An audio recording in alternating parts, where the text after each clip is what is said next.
श्री श्री भक्ति संदर्भ।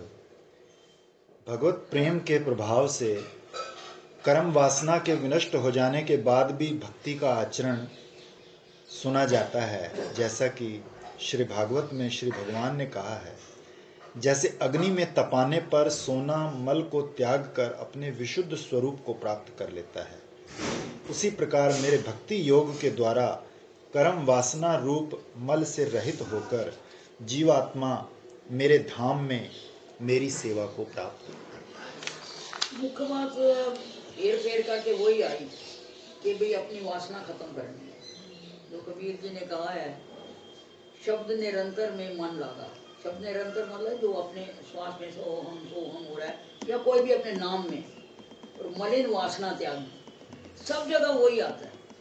मलिन वासना भी संसार की वासना बस। और ये तभी हो सकता है दीदी, ये सबसे अच्छा जो तरीका है ये चिंतन से ही होता है, नहीं तो बड़ा मुश्किल हो जाता है। नाम स्मरण चिंतन हाँ। भक्ति अंगों का अनुष्ठान हाँ। करते करते जब चित्त शुद्ध हो जाता है तो फिर याद भी नहीं आता कि हम कैसे थे। हाँ। हम क्यों ये करते थे। अपना पुराना कभी काम क्रोध नजर आ जाए तो लगता है कि हम क्यों ऐसे करते थे, क्यों झूठ बोलते थे, क्यों हैरानी होती है अपने बड़ी। हाँ, सही बात। अर्थात जीवात्मा मेरी प्रेम भक्ति के प्रभाव से सोने की तरह समस्त कर्मों के मल से रहित होकर शुद्ध स्वरूप भगवत दासत्व रूप को प्राप्त होकर मेरी सेवा को प्राप्त करता है। यही बात श्री भागवत में श्री श्रीधर स्वामी ने श्री सर्वज्ञ मुनि के वचनों में उद्धृत की है। स्वरूप अवस्थित मुक्त पुरुष भी लीला क्रम से अथवा भगवत इच्छा से विग्रह धारण कर श्री भगवान की सेवा करते हैं। स्कंद पुराण के रेवा खंड में भी इस प्रकार कहा गया है कि हे केशव, जब आप संतुष्ट होते हैं तो उसी क्षण ही चंडाल व्यक्ति भी इंद्र महेश्वर ब्रह्मा एवं परब्रह्म हो सकता है।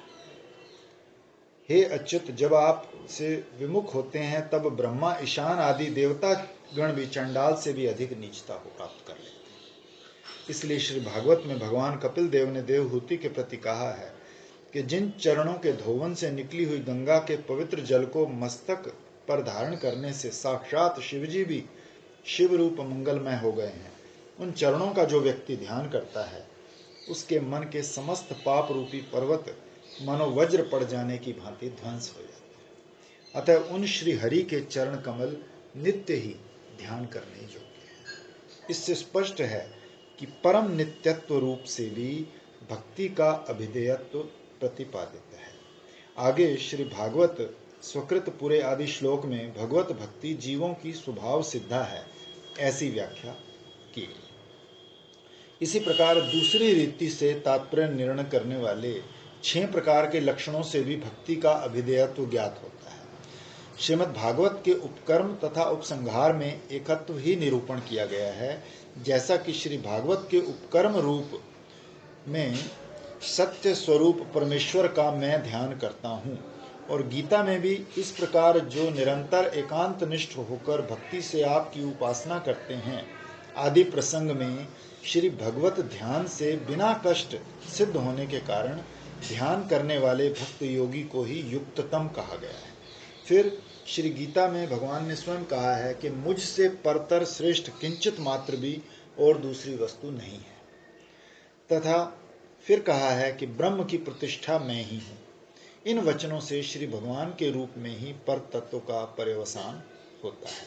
उनमें ही सर्वज्ञत्व सर्वशक्तिमानत्व विश्व की सृष्टि के कारण होने के हेतु श्री भगवान की ध्यान रूपा भक्ति ही अभिधेय प्रतिपादित होती है। परमात्मा संदर्भ में इस श्लोक की इसी प्रकार की विस्तृत व्याख्या की गई है। श्रीमद् भागवत में कि पूर्व में जिसने इस भागवत रूप अतुलनीय भगवत ज्ञान प्रदीप को उद्भासित किया था, और उस श्लोक में भी सत्यम परम धीमहि, मैं उस सत्य स्वरूप परमेश्वर का ध्यान करता हूँ, ऐसा कहा गया है। स्पष्ट है कि सत्यम परम पद के वाच्य श्री भगवान ही हैं, क्योंकि श्री भगवान ही श्री भागवत के वक्ता हैं। पहले भी जिस परमेश्वर ने आदि कवि ब्रह्मा के मन में तत्व ज्ञान का प्रकाश किया, ऐसा कहा गया है। श्री व्यास देव के समाधि में भगवान अधोक्षज के प्रति साक्षात भक्ति योग के द्वारा ही अनर्थों का उपशम हुआ है। अब उपसंहार में अर्थात श्रीमद् भागवत के अंतिम श्लोक में भी सत्यम परम धीमहि, मैं उस परमेश्वर का ध्यान करता हूँ, इस प्रकार का वर्णन कर पर तत्व श्री कृष्ण की ध्यानांग भक्ति की ही निरूपण किया गया है। श्रीमद् भागवत कृष्ण तत्व ज्ञान का श्रेष्ठ प्रकाशक है। इसकी तुलना में और कोई भी शास्त्र नहीं है। इसे सर्वप्रथम भगवान श्री नारायण ने ब्रह्मा जी के सामने प्रकट किया, फिर भगवान ने ही ब्रह्मा रूप से देव ऋषि नारद जी को इसका उपदेश किया, नारद जी ने श्री कृष्ण द्वैपायन व्यास जी को उपदेश किया, तदनंतर उन्होंने व्यास रूप से योगेंद्र श्री सुखदेव जी को, सुखदेव जी ने अत्यंत करुणा कर राज ऋषि परीक्षित जी को उपदेश किया। वे भगवान श्री कृष्ण परम विशुद्ध माया मल से रहित हैं, शोक मृत्यु से परे हैं। इन सत्य स्वरूप परमेश्वर श्री कृष्ण का हम ध्यान करते हैं। अभ्यास, एक ही विषय का बार बार जो उल्लेख करना है उसे अभ्यास कहते हैं। पूर्वोक्त अनुच्छेदों में और समस्त श्रीमद् भागवत में पुनः पुनः यही विषय प्रतिपादित किया गया है कि भगवान श्री कृष्ण ही परब्रह्म अद्वय ज्ञान तत्व हैं और उनकी प्राप्ति का एकमात्र उपाय भगवत भक्ति है। अतः अभ्यास लक्षण से भी भक्ति का अभिधेयत्व सिद्ध होता है। अपूर्व फल, इस लक्षण के द्वारा भी भक्ति का अभिधेयत्व सिद्ध होता है। श्री व्यास जी ने समाधि में भक्ति के अपूर्व फल को प्रत्यक्ष अनुभव किया था। अपूर्व फल से तात्पर्य है कि वैसा फल और कोई भी साधन प्रदान नहीं कर सकता जैसा भक्ति प्रदान करती है, और भक्ति जिस फल को प्रदान करती है उससे बढ़कर फल भी और कोई नहीं हो सकता। इस अपूर्व फल का वर्णन श्रीमद् भागवत में इस प्रकार किया गया है कि माया के वशीभूत होने पर जीव अनेक अनर्थों से कवलित हो जाता है। उस सुख स्वरूप भगवान से बहिर्मुख होकर अनेक प्रकार के तापों को भोगता हुआ बार बार जन्म मरण के अशेष दुख को भोगता है। उन समस्त अनर्थों की निवृत्ति का साक्षात साधन है केवल भगवान श्री कृष्ण का भक्ति योग। किंतु इस बात को संसार के लोग नहीं जानते। ये रहस्य समाधि में श्री व्यास जी ने प्राप्त किया और उन्होंने परमहंसों की संहिता श्रीमद् भागवत को प्रकट किया। अर्थवाद अर्थात भक्ति की प्रशंसा, भक्ति के गुणों का प्रशंसा गान तो अभ्यास की तरह स्थान स्थान पर श्रीमद् भागवत में किया गया है। ये बात किसी से छिपी नहीं। उपपत्ति, अनेक युक्तियों के द्वारा भी कृष्ण भक्ति का अभिधेयत्व प्रतिपादित हुआ है। श्रीमद् भागवत में आदि श्लोक में युक्ति पूर्वक निरूपण किया गया है जीव की बहिर्मुखता के मिटाने का एकमात्र साधन है श्री गुरु पदाश्रय और भक्ति का अनुष्ठान। अतः उपपत्ति लक्षण के द्वारा भी भक्ति का अभिधेयत्व सिद्ध होता है। श्री विदुर जी ने श्री मैत्रेय मुनि से कहा, हे मुनिवर, आपके सखा मुनिवर कृष्ण द्वैपायन व्यास जी ने भी भगवान श्री कृष्ण के गुणों का वर्णन करने की इच्छा से ही महाभारत की रचना की है। उनमें भी विषयों के सुखों का उल्लेख करते हुए मनुष्यों की बुद्धि को भगवान की ओर आकृष्ट करने का ही प्रयत्न किया है। सारांश ये है कि तत्व निर्णायकों छहों लक्षणों द्वारा तथा समस्त क्रियाओं के द्वारा प्रयोजन द्वारा समस्त शास्त्रों के उद्देश्यों की विवेचना द्वारा यही प्रतिपादित हुआ है श्री कृष्ण भक्ति ही अभिधेयत्व है, मनुष्य के लिए परम आवश्यक कर्तव्य है। श्रीमद् भागवत में कहा गया है कि इस महापुराण में निर्मत्सर साधुओं के कैतव रहित परम धर्म का वर्णन किया गया है। कैतव रहित परम धर्म का निरूपण किया गया है, अर्थात धर्म, अर्थ, काम तथा मुक्ति की वांछा आदि पर्यंत जितनी आत्म सुख की कामनाएं हैं उन सभी से रहित परम धर्म का इसमें वर्णन है। श्री हरि के तत्व तथा अपने श्रेय साधन के तत्व के जिज्ञासु को श्री गुरुदेव से इस उपाय की जिज्ञासा करनी चाहिए।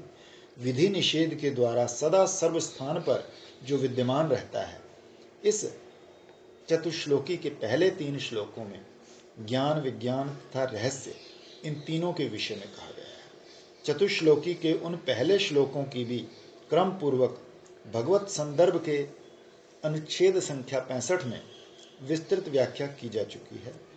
रहस्य शब्द से प्रेम भक्ति ही अभिप्रेत है और तदंग शब्द से अर्थात प्रेम भक्ति के अंग रूप में साधन भक्ति ही कही गई है। श्री श्रीधर स्वामी ने भी टीका में यही कहा है कि हे उद्धव,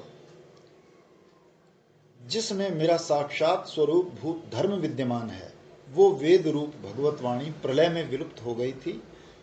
ब्राह्म कल्प में ब्रह्मा के प्रति मैंने ही उसे पुनः कथन किया। श्री भगवान के उस वचन के अनुसार उस चतुश्लोकी के चौथे श्लोक में साधन भक्ति ही निरूपण की गई है। पद्म पुराण में भी कहा गया कि जब तक मनुष्य पृथ्वी पर अनंत रस सार हरि भक्ति कथा सुधा रस का आस्वादन प्राप्त नहीं करता, तब तक वो अनेक योनियों में जरा मरण जन्म यातना आदि दुखों को प्राप्त करता ही रहता है। यदि कोई ये कहे कि कहाँ कहाँ ये भक्ति प्रतिपन्न होती है, तो इसके उत्तर में कहते हैं कि भक्ति सर्वत्र ही प्रतिपन्न होती है। शास्त्र, कर्ता, देश, इंद्रिय, द्रव्य, क्रिया, कार्य एवं फल समस्त व्यापारों में भक्ति अधिष्ठित है। समस्त शास्त्रों में भक्ति अधिष्ठित है। जैसे कि स्कंद पुराण में ब्रह्म नारद संवाद में कहा गया है कि इस जन्म मृत्यु में भयंकर संसार से श्री कृष्ण की पूजा भक्ति ही समस्त शास्त्र वेत्ताओं ने उद्धार पाने का एकमात्र उपाय निर्धारण किया है। समस्त शास्त्रों में अन्वय विधि से भक्ति प्रतिपन्न हुई है, जैसा कि श्रीमद् भागवत में भी कहा गया है। व्यतिरेक भाव से गरुड़ पुराण में कहा गया है कि वेदों के पारंगत और समस्त शास्त्रों का वेत्ता होकर भी जो व्यक्ति सर्वेश्वर भगवान श्री विष्णु का भजन नहीं करता है, उसको अधम पुरुष जानना चाहिए। इसी प्रकार समस्त शास्त्रों में भक्ति का स्पष्ट निरूपण किया गया है। अंत में यही बात प्रदर्शित की जाएगी। गरुड़ पुराण में कहा गया है कि विचारवान पुरुषों का तो कहना ही क्या, श्री हरि के प्रति सम्यक भाव से चित्त निविष्ट होने पर कीट, पक्षी तथा पशु भी उत्तम गति को प्राप्त हो जाते हैं। मैं ऐसा मानता हूं। कर्ताओं में फिर आचारवान हो, दुराचारी हो, ज्ञानी हो अथवा अज्ञानी, विरक्त या आसक्त, मुमुक्षु हो अथवा मुक्त, भक्ति में असिद्ध अर्थात साधक हो या सिद्ध, भगवत पार्षदता को प्राप्त करने वाला अथवा भगवान की नित्य पार्षदता में नित्य अवस्थान करने वाला, सामान्य रूप से सब में ही भक्ति देखी जाती है। इसलिए भक्ति में ही सार्वत्रिकता निष्पन्न होती है। आचारवान और दुराचारी में भक्ति। श्री भगवान ने श्री गीता में कहा है, यदि कोई दुराचारी भी अनन्य भाव से मेरा भजन करता है, सुदुराचारी का गीता में वो जब मेरी भक्ति, तो उसको महात्मा ही समझना चाहिए, उसे साधु ही मानना चाहिए, क्योंकि उसने निश्चय कर लिया है कि भगवत भजन करना आवश्यक है। जब दुराचारी पुरुष भी भजन करने से साधु मानने योग्य है, तो सदाचारी भक्त के संबंध में तो कहना ही क्या। श्रीमद् भागवत में श्री भगवान ने कहा, मैं कौन हूं, कितना बड़ा हूं, कैसा हूं, इन बातों का ज्ञान हो या ना हो, किंतु जो अनन्य भाव से मेरा भजन करते हैं, वो मेरे मत में मेरे परम भक्त हैं। बृहन नारदीय में कहा है, इच्छा न होते हुए भी जो अग्नि को स्पर्श करता है, अग्नि उसे जला देती है। उसी प्रकार दुष्ट चित्त से अर्थात अज्ञानता में भी यदि श्री हरि का स्मरण किया जाए, तो स्मरणकर्ता के समस्त पापों को नष्ट। तभी तो वाल्मीकि मरा मरा मरा मरा करके मरा राम बन जाता है, राम जी प्रकट होता है। श्रीमद् भागवत में श्री सूत जी ने कहा है, जो लोग इस संसार में से मुक्त होने की इच्छा करते हैं, वो घोर रूप वाले अर्थात तमोगुण रजोगुण युक्त भैरव आदि भूतपतियों और अन्य अन्य देवताओं की उपासना न करके वो भगवान श्री नारायण के अंशावतारों की ही उपासना करते हैं, किंतु औरों की निंदा भी नहीं करते। मुक्त पुरुषों के संबंध में श्री भागवत में कहा गया है कि जिनकी अविद्या की गांठ खुल गई है और जो सदा आत्मा में रमण करते हैं, वो भी श्री हरि को हेतु रहित भक्ति किया करते हैं, क्योंकि श्री भगवान के गुण ही ऐसे मधुर हैं जो उनको अपनी ओर खींच लेते हैं। श्रीमद् भागवत में कहा गया है कि भगवान की शरण में रहने वाले भक्त विरले होते हैं। वो शुद्ध भक्ति के द्वारा अपने समस्त पापों को उसी प्रकार भस्म कर देते हैं जैसे सूर्य कोहरे को नष्ट कर देता है। श्रीमद् भागवत में और भी कहा गया है कि बड़े बड़े देवता और ऋषि मुनि अपने अंतःकरण में स्फुरण और ध्यान द्वारा जिनको ढूंढते रहते हैं, श्री भगवान के उन चरण कमलों से आधे क्षण और आधे पल के लिए भी जो नहीं हटता, यहाँ तक कि उसे यदि कोई त्रिभुवन की राज्य लक्ष्मी भी प्रदान करे तो भी उन चरण कमलों की सेवा से नहीं हटता, वही पुरुष ही वास्तव में समस्त भक्तों में अग्रगण्य है। भक्ति सर्वत्र अवस्थान करती है। सब वर्षों में, सब भुवनों में, सब ब्रह्मांडों के भीतर बाहर भी श्री भगवान के भक्त उनकी उपासना करते हैं। ये बात श्रीमद् भागवत आदि शास्त्रों में स्पष्ट वर्णित है। इसके द्वारा ये बात सिद्ध होती है कि भक्ति समस्त देशों में अर्थात सर्वत्र विद्यमान है। समस्त इंद्रियों द्वारा भक्ति अनुष्ठित होती है।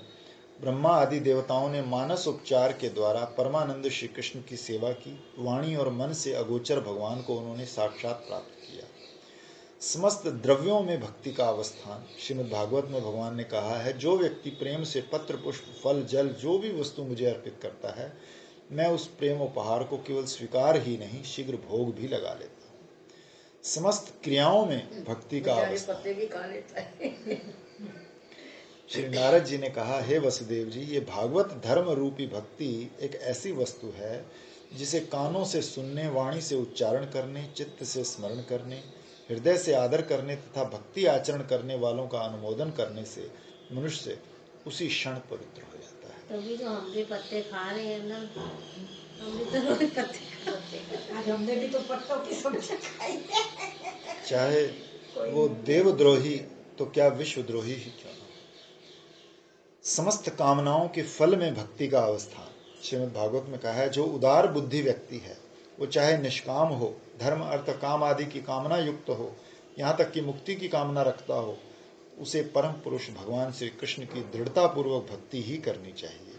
श्रीमद् भागवत में कहा गया कि जैसे वृक्ष के मूल सींचने से उसकी शाखा प्रशाखा आदि पुष्ट हो जाते हैं, उसी प्रकार सर्वेश्वर श्री कृष्ण की पूजा करने से अन्य अन्य समस्त देवताओं की पूजा संपन्न हो जाती है।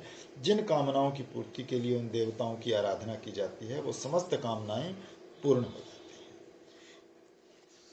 श्री कृष्ण की भक्ति करने से अन्य देवताओं की उपासना अपने आप ही हो जाती है।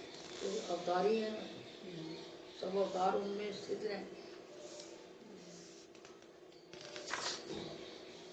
अब भक्ति का सदातनत्व अर्थात भक्ति की सदा सर्वदा नित्य विद्यमानता प्रदर्शित करते हैं। सृष्टि के आदि में भक्ति का अवस्थान। जैसे कि श्रीमद् भागवत में कहा गया है कि भगवत धर्म अर्थात भक्ति सृष्टि के पूर्व वेदवाणी में विद्यमान थी, जिसे श्री भगवान ने ब्रह्मा जी के लिए उपदेश किया।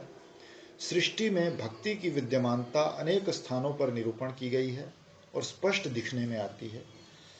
चतुर्विध प्रलयों में भक्ति का अवस्थान।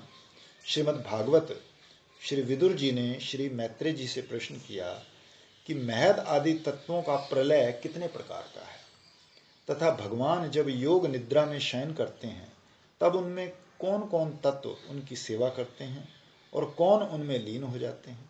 तो इसके उत्तर में मैत्रेय जी ने कुछ तत्वों द्वारा भगवान की विद्यमानता का निरूपण किया, अर्थात महाप्रलय के बाद भी कुछ तत्व भगवत भक्ति करते रहते हैं।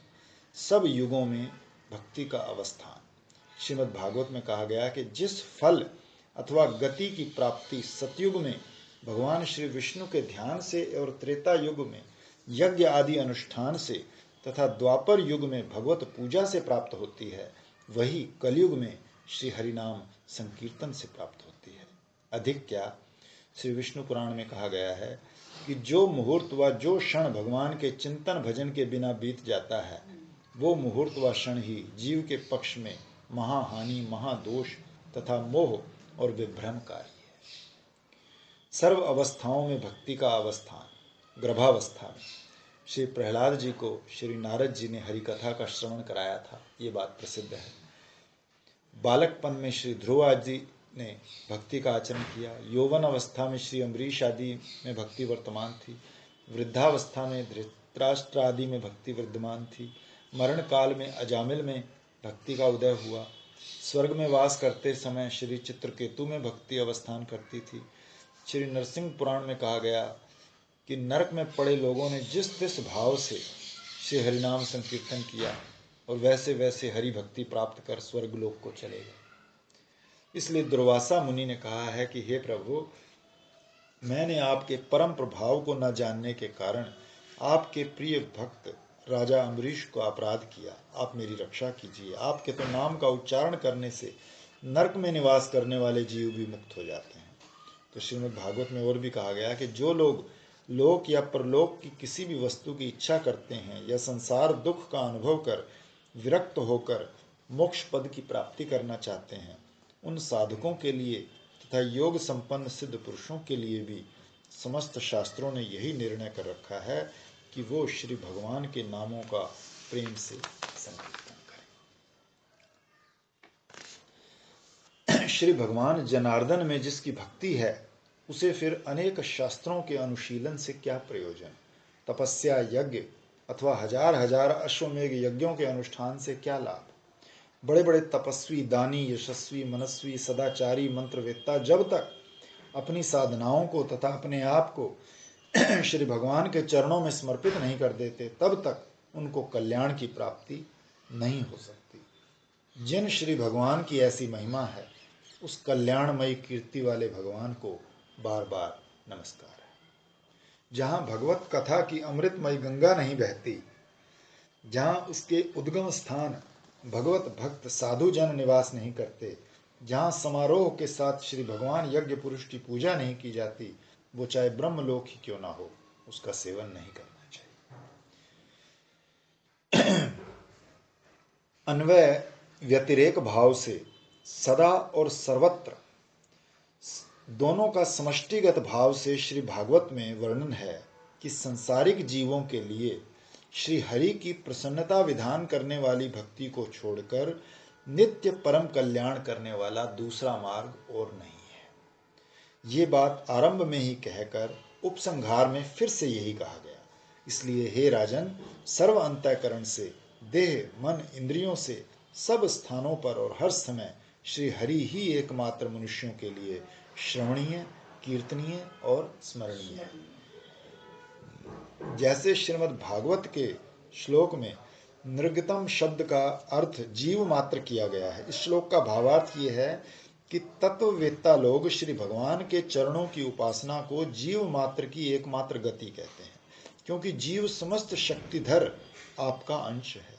इसलिए विचार पूर्वक वेदों में कहे हुए समस्त कर्मों के अर्पण योग्य तथा संसार से निवृत्ति के एकमात्र कारण आपके युगल चरणारविंद की दृढ़ विश्वास के साथ उपासना करते हैं। श्री नारद जी ने भी इस महापुराण श्रीमद् भागवत के आविर्भाव के लिए उसी प्रकार का ही उपदेश किया है जैसा कि श्रीमद् भागवत में वर्णित है। श्री नारद जी ने कहा, हे महाभाग वेद व्यास जी, आप अव्यर्थ दृष्टि हैं, अर्थात यथार्थ बुद्धि संपन्न हैं, निर्मल कीर्ति हैं, सत्यनिष्ठ तथा सेवा व्रत धारी हैं। आप समस्त जीवों का संसार बंधन मोचन करने के लिए समाधि लगाकर भगवान श्री कृष्ण की लीलाओं का अनुस्मरण कीजिए, अर्थात उनका समाधि में दर्शन कर जीवों के संसार मोचन का उपाय वर्णन कीजिए। क्योंकि पूर्व श्लोक में कह चुके थे कि श्री कृष्ण की भक्ति विहीन होने पर नैष्कर्म्य रूप ब्रह्म ज्ञान कुछ भी शोभा नहीं पाता। श्री भगवान की लीलाओं का अनुस्मरण कर, इसका तात्पर्य है कि निरंतर उनका स्मरण कर, इससे अखंड अर्थात निश्चला भक्ति ही लक्षित होती है। श्रीमद् भागवत प्रथम स्कंद 5वें अध्याय के अंत में यही कहा गया कि हे विशाल कीर्ति वेद व्यास जी, जिसके द्वारा विद्वानों की भी ज्ञान इच्छा समाप्त हो जाए, आप उसी विभु श्री हरि के यश का कीर्तन कीजिए, क्योंकि तत्ववेत्तागण ये जानते हैं कि अनेक प्रकार से बार बार पीड़ित जीवों के समस्त संताप श्री भगवान के लीला यश श्रवण से अर्थात भक्ति से ही मिट सकते हैं। उसके लिए और दूसरा कोई भी उपाय नहीं है।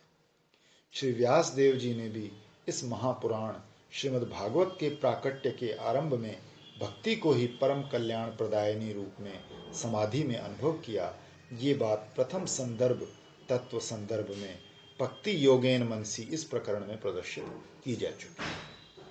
श्री महाभारत की रचना के बाद श्री व्यास देव जी अपने को अपूर्ण काम सा अनुभव कर मन में विचार करने लगे थे कि अवश्य मैंने अब तक श्री भगवान को प्राप्त करने वाले धर्मों, भागवत धर्मों का प्राय विस्तार पूर्वक वर्णन नहीं किया। वे धर्म ही परमहंसों को प्रिय हैं और श्री भगवान को भी प्रिय हैं। यही मेरी अपूर्णता का कारण है। अशेष उपदेशकर्ता श्री भगवान के द्वारा उपदेश किए जाने के कारण भागवत धर्म का परम उत्कर्ष कहा गया है। जैसे कि श्री भागवत में श्री चित्रकेतु ने संकर्षण भगवान के प्रति कहा कि हे अजित, जब आपने विशुद्ध भागवत धर्म का उपदेश किया था उस समय आपने सबको जीत लिया था, क्योंकि निष्किंचन आत्मा राम मुनि सनक आदिक भी मोक्ष प्राप्त करने के लिए आज उसी भागवत धर्म का आश्रय लेते हैं। अजित होकर भी पराजित हो गए हैं आप, इसलिए कि आपने जिस भागवत धर्म का उपदेश दिया उस धर्म का पालन करने वाले भक्तों के आप वशीभूत रहते हैं। तो ऐसा तात्पर्य समझना चाहिए। इस प्रकार भक्ति का ही अभिधेयत्व प्रतिपादित होता है। फिर अनेक स्थानों पर कर्म आदि के साथ मिश्रित भाव से जो भक्ति धर्म का उपदेश किया गया है वो भी कर्म मार्ग में निष्ठा रखने वाले लोगों को भक्ति से संबंध जुड़ाकर कृतार्थ करने के लिए ही है, अथवा किसी किसी को इस रूप से भक्ति के आस्वादन द्वारा शुद्ध भक्ति मार्ग में प्रवर्तित करने के लिए ऐसा उपदेश किया गया है, ऐसा जानना चाहिए। फिर भी सर्वत्र भक्ति की अभिधेयता का वर्णन करने के लिए उसकी महिमा पहले यहाँ बखान की गई है, तो भी फिर क्रमशः उसका निरूपण करते हैं। सर्व प्राणियों के लिए अथवा सर्व मार्ग अनुयायियों के लिए, विशेषतः भक्तों के लिए भक्ति को छोड़कर और कोई भी कर्तव्य नहीं है। इस अभिप्राय से श्री भागवत के शुद्ध नाम ग्रहण के द्वारा भगवान श्री कृष्ण का जो भक्ति योग है उतने तक ही इस मर्त्य लोक के में परम धर्म निहित है। स्कंद पुराण में ब्रह्म नारद संवाद में कहा गया कि मेरी भक्ति के द्वारा मेरे भक्त जो फल प्राप्त करते हैं वो फल हजारों हजारों अश्वमेध यज्ञ करने वाले को भी प्राप्त नहीं होता। भक्ति का सर्व विघ्न विनाशकत्व कहते हैं। जैसे कि श्री भागवत में देवताओं ने श्री कृष्ण की गर्भ स्तुति की है। हे माधव, हे प्रभु, आपके प्रेम सूत्र में बंधे हुए आपके भक्त भक्ति मार्ग से कभी किसी समय भी विचलित नहीं होते। वो आपके द्वारा हर प्रकार से सुरक्षित होकर समस्त विघ्नकारियों के दलपति के मस्तक पर भी निर्भयता पूर्वक विचरण करते हैं। इससे पहले श्रीमद् भागवत के येन येरविंदाक्ष इत्यादि श्लोक में मुक्त पुरुषों का भी श्री भगवान के चरणों में अनादर होने के कारण परमार्थ पथ से भ्रष्ट होना वर्णन किया जा चुका है, किंतु भक्तों का इस प्रकार कभी भी पतन नहीं होता।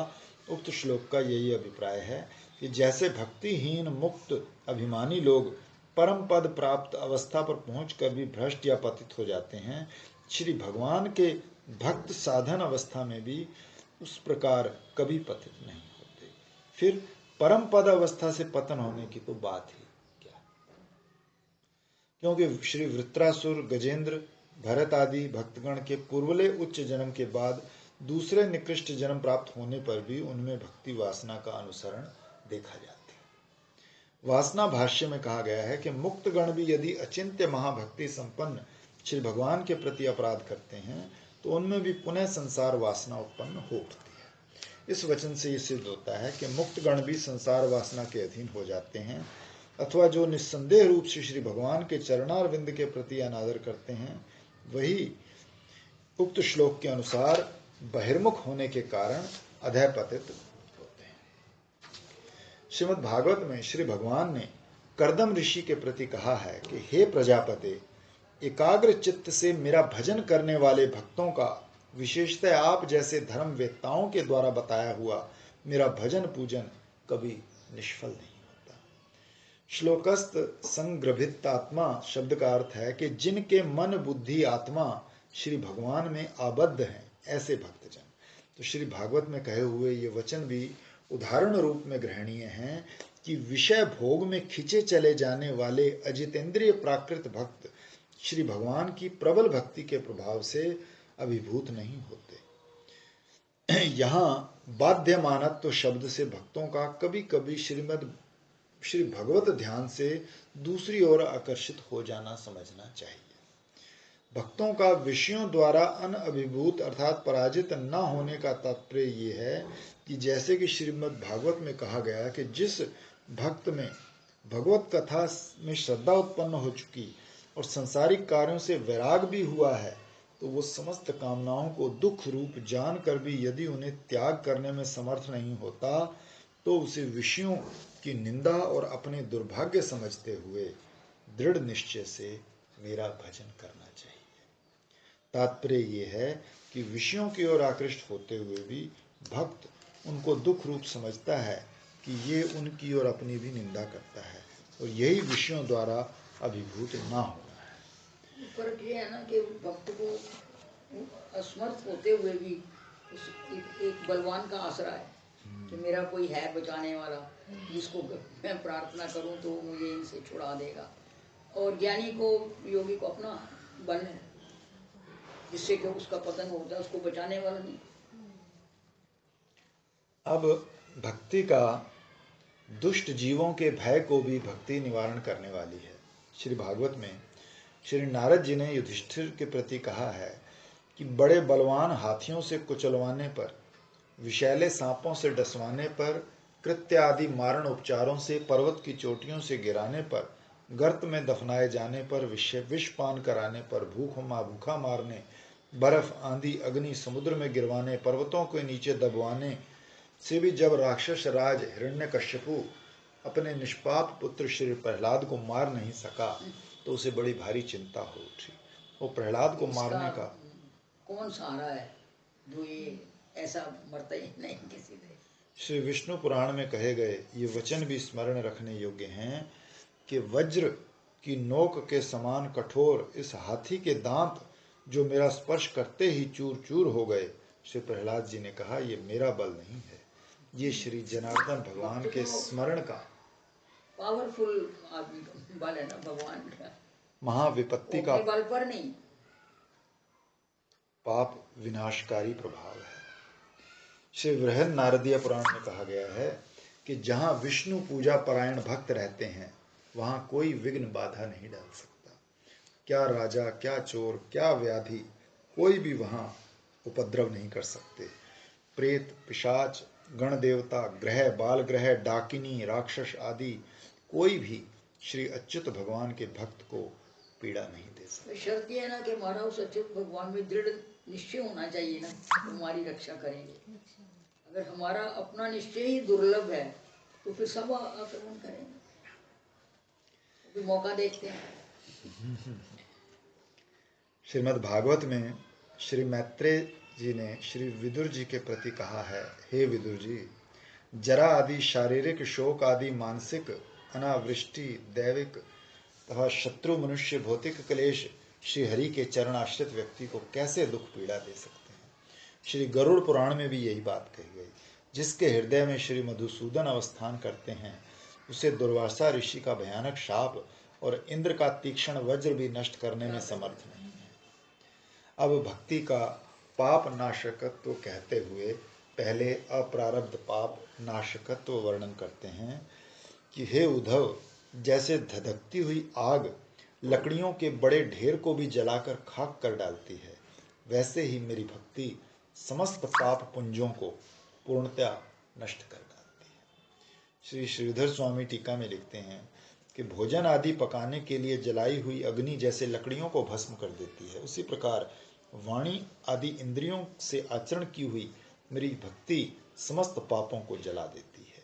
श्री भगवान भी स्वयं अपनी भक्ति की महिमा को आश्चर्यपूर्वक बखान करते हैं। अहो उद्धव, हे उद्धव, सुनो तो कैसा आश्चर्य है। यही अभिप्राय। दृष्टांत देते समय तो सुसंविधार्ची अर्थात बहुत बड़ा लकड़ियों का ढेर कहा गया है, परंतु अग्नि के विषय में सुदृढ़ शब्द नहीं कहा, अर्थात अदृढ़ अर्थात थोड़ी सी अग्नि भी बड़े ढेर को भस्म कर सकती है। इसी प्रकार इंद्रियों द्वारा अनुष्ठित की हुई थोड़ी सी भगवत भक्ति भी थोड़े या कुछ पापों को नहीं, कृत्सनशा समस्त पापों को जला देती है। इसका मतलब हम भक्ति ठीक नहीं कर रहे हैं। इसका मतलब हम भक्ति ठीक नहीं कर रहे हैं। क्यों? तुम्हें कौन सा पाप नजर आता है अपना? इतना बड़ा कोरोना हुआ 4-5 को और लेश भी तुम्हें तकलीफ नहीं हुई, तो ये पाप कहाँ है उसका देखो। ये इवन सिद्ध पुरुष का